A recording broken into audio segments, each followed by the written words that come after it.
ద్రాక్షారసం వలన సొక్కి సోలెదురు, మద్యము వల్ల తత్తడపడుదురు. యాజకులేమి ప్రవక్తలేమి అందరూ మద్యము వలన సొక్కి సోలెదురు. ఎవరున్నారండి ఈ బ్యాచ్లో? ఈ బ్యాచ్లో ఎవరున్నారు చెప్పండి? యాజకులు, ప్రవక్తలు. ఇప్పుడు చెప్పండి, లోక సంబంధమైన జీవితం బాగా ఎంజాయ్ చేస్తూ మమ్మల్ని దేవుడు దీవించేసాడు అనుకునే బ్యాచ్లో ఎవరున్నారు చెప్పండి? చెప్పండి వచనాన్ని బట్టి. వాళ్ళు ఎలా ఉంటారు చెప్పిన? 5 స్టార్లు కూర్చుంటారు, ఓ ఫోటో తీస్తారు. ఆ ఫోటో యాజకులు ఓ ఫోటో తీస్తారు. ఆ 5 స్టార్లు కూర్చున్న ఫోటో తీసి మళ్ళీ వాళ్ళు ఏ ఫుడ్ తింటున్నారో కూడా ఫోటో తీసి అది సొసైటీ ఈ సోషల్ ప్లాట్ఫామ్ మీద ఈ ఇన్స్టాగ్రామ్లోనూ ఎఫ్బీలోనూ దాన్ని అప్లోడ్ చేసి వీళ్ళు ఏమంటారు చెప్పిన? దేవుడు మమ్మల్ని ఎంత బ్లెస్ చేస్తాడు మమ్మల్ని. అంటే బ్లెస్సింగ్ అంటే 5 స్టార్లో కూర్చొని ఉప్మా తినడమా? నా మాటలు అర్థమవుతున్నాయి లేదో? వాళ్ళు ఏం చేస్తారు తెలుసా? దేవుని కృపను బట్టి ఎక్కడో వెళ్తారులేండి, ఏ మేఘాల్లోకి ఎక్కడికో. ఎందుకంటే ఈ తిరుగుబోతే యాజకులు ఎక్కువైపోయారు ఈ మధ్య. అలా ఎక్కడో మేఘాల్లో తిరిగి అక్కడెక్కడో తిరిగి అక్కడ కూర్చుని మేఘాల్లో మేము తిరుగుతున్నామంటే చీ అంటదని పబ్లిక్ ఏమంటారంటే, దేవుడు మేఘాలను ఎంత అందంగా చేశాడో చూడండి అని మేఘాలు చీ ఉత్తరుడు ఉడితే ఆ మేఘాలను కాదు, మమ్మల్ని చూడండి మేము మేఘాల్లో తిరుగుతున్నామని.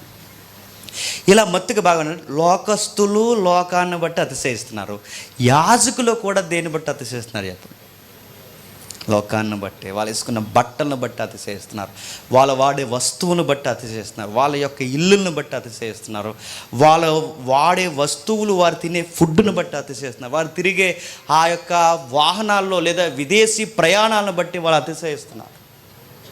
వాళ్ళంత అతిశయిస్తూ వాళ్ళు ఏమనుకుంటారంటే దేవుడు మమ్మల్ని దీవించాడంటే ఈ మత్తు సామాన్య ప్రజలకే కాదు ఎక్కింది, యాజకులకి ప్రవక్తలకు కూడా ఎక్కేస్తుంది. అరే పాస్టర్లు కూడా ఎలా ఉంటారంటే ఈ మధ్య కొంతమంది లోకస్తుల కన్నా ఎక్కువగా ఎలా ఉన్నారు.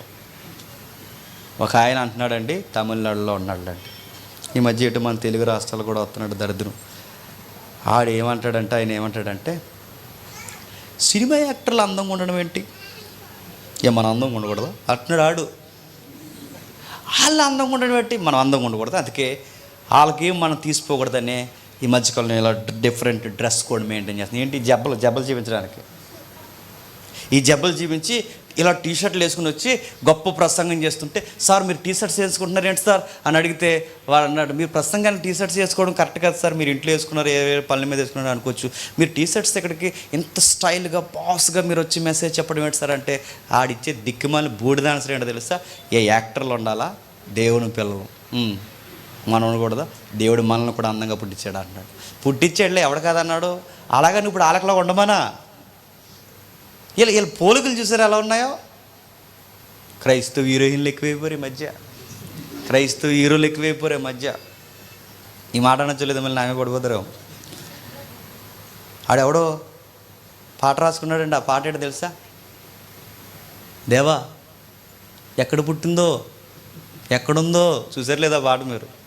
అలా ఆవిడంట, ఎక్కడ పుట్టించావు చెప్పు నాకు, కొండల్లో తిరిగేస్తున్నాడు, గుట్టల్లో తిరిగేస్తున్నాడు, ఎక్కడుందో అంటే ఈ స్టైల్ అని ఎక్కడి ఏంటి, ఎక్కడుంది చెప్పబెట్టి, ఎక్కడ తిరుగుతుంది, నా మెరుపుతేకి ఎక్కడుంది అంటున్నాడు.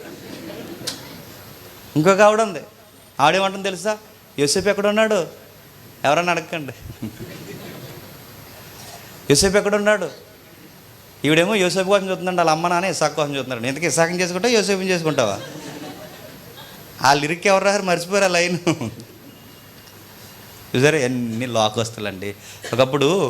ఒకప్పుడు అండి సినిమా వాళ్ళు వీడియో సాంగ్స్ ఉంటాయి, ఇప్పుడు ఎవరు వచ్చినాయి తెలుసా? మన యాక్టర్లో. నేను అడుగుతున్నాండి, వీడియో సాంగ్లో మీకు పని ఏంటరా అని అడుగుతున్నాను నేను. మీరు కనబడ్డానుక మీ పని ఏంటి అని అడుగుతున్నాను. వీడియో సాంగ్లో మీకు పని ఏంటి? దేవుడు భావాన్నో, దేవుడి విషయాన్నో, వాక్య వ్యక్తీకరణో ఏదో ఒకటి చూపించకుండా మీరేంటి, మీరు పెద్ద యాక్టర్లాగా. ఎన్ని లోకస్తులు యాజకులకు వచ్చాయి, ప్రవక్తలకు వచ్చాయి. సేమ్ లోకస్తులాగా ప్రవర్తిస్తున్నారు, సేమ్ లోకస్తులు మాదే మాట్లాడుతున్నారు, సేమ్ లోకస్తుల్లాగా ఎదుగో ఆ విధమైన ఆ మత్తు మీకు వచ్చేసింది. తిడుతున్నాడు 8వ వచనంలో చూడండి, ఆ తాగుబోతే ఎవరు మాట్లాడుతున్నారు, ముగించుకొద్దాం.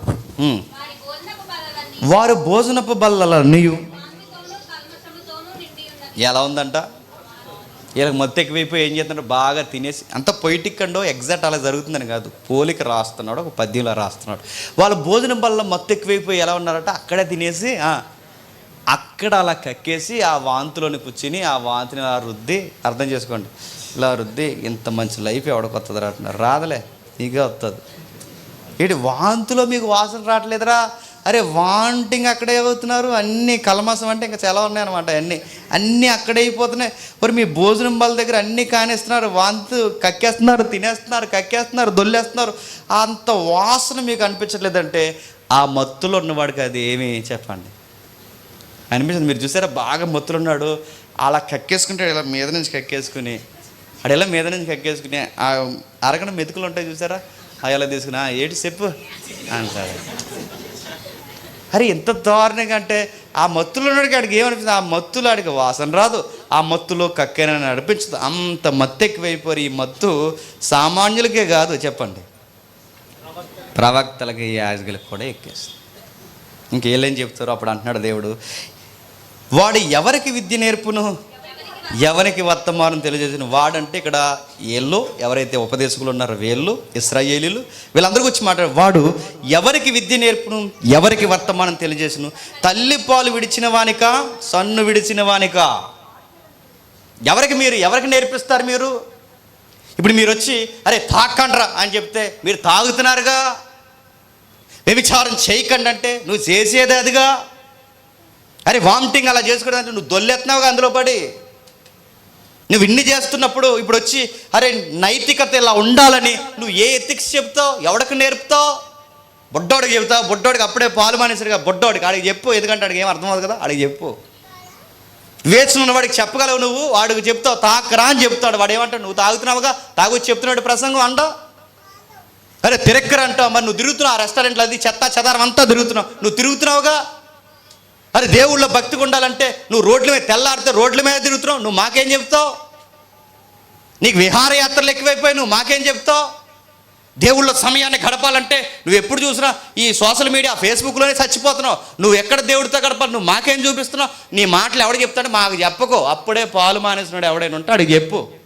అదే కదా ఎస్ఐ అంటున్నాడు, అప్పుడే పాలు మానేస్తున్నాడు, అప్పుడే తన తల్లి రొమ్మును విడిచేసినాడు ఎవడ ఉంటే వాడికి చెప్పు. ఎవడికి నేర్పుతావు విద్య నువ్వు? ఎవడో చెప్తావు నువ్వు విద్య? నువ్వు ఎవడికి నేర్పించడానికి ఈ కహానాలని చెప్తున్నావు? నువ్వు దొల్లుతున్నావు లోకంలో పడి, మాకేం చెప్తావు? దొల్లేసి మళ్ళీ ఇంత చేసి వీళ్ళు ఏమంటారు చూడండి, 10 వచ్చిన ఎంత విచిత్రంగా ఉంటుంది చూడండి. ఆజ్ఞ వెంబడ ఆజ్ఞ, ఆజ్ఞ వెంబడ ఆజ్ఞ, సూత్రం వెంబడి సూత్రము, సూత్రం వెంబడి సూత్రము, కొంత ఇచ్చట కొంత అచ్చట చెప్పుచున్నాడు అనుకో. మళ్ళీ ఎంత దరిద్రం, ఎంత మత్తు ఎక్కువైపోయి, ఎంత తాగు దొల్లేసి, ఎంత లోకంతో కలిసి తిరిగేసి మళ్ళీ వీళ్ళు వదిలేకుండా దేని మాట్లాడుకుంటారట, అంతా దేవుని వాక్యం అండి అంటారట. ఏమంటారు మీరు చూసారా? లోకంతోనే బతుకుతారు. ఆదివారం వచ్చేసరికి చెప్పండి, చర్చికి వచ్చి బైబిల్ కూర్చుని ఆజ్ఞ వెంబడి ఆజ్ఞ చెప్పండి, సూత్రం వెంబడి సూత్రము, దేవుని వాక్యం కొంత అచ్చట కొంత ఇచ్చట. మరి నువ్వు ఎచ్చట, నువ్వు మంచాల మీద దొలుతావు, నువ్వు తాగుబోతు ఇందుల్లో దొలుతావు, నువ్వు తాగుబోతుల వ్యవహారాల్లో తిరుగుతావు, మళ్ళీ చేసిన పనులు సరిపోలేదని మళ్ళీ నీకు ఈ లైఫ్లో మళ్ళీ ఇది ఒకటి, మళ్ళీ నీకు ఆధ్యాత్మిక చింతన ఒకటి, ఈ దరిద్రంలో మళ్ళీ నీకు ఆధ్యాత్మిక చింతన ఒకటి, మళ్ళీ ఆ ఆధ్యాత్మిక చింతనలో మళ్ళీ ఏం మాట్లాడతారు? దేవుని వాక్యం అండి, అక్కడండి కొంచెం ఎక్కడండి, అన్ని చోట్ల దేవుని వాక్యం ఉంటుందండి అని మాట్లాడుతున్నారంటే మళ్ళీ ఎంత దరిద్రంలోకి వెళ్ళి ఏం వదిలేదండి, బైబిల్ అట్టుకునే తిరుగుతారు. అది బాధ అక్కడ.